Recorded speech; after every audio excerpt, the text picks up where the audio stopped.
St. Luke.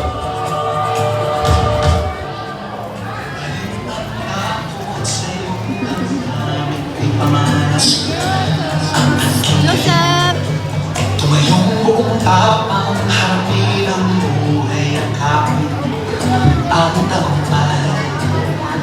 Tulungan ang kapwa bilang halaga o akin ng tapat.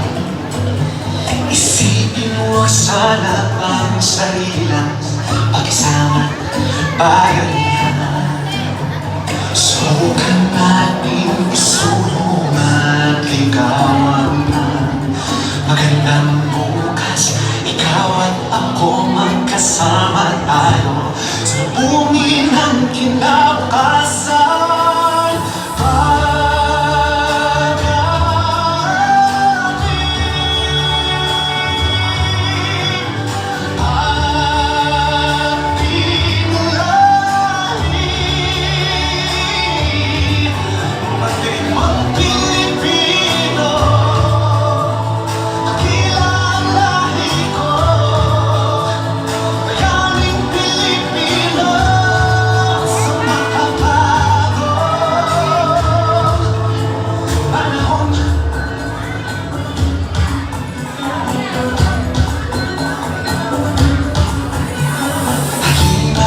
Hawakan ng aking kamay, sabay pagdinain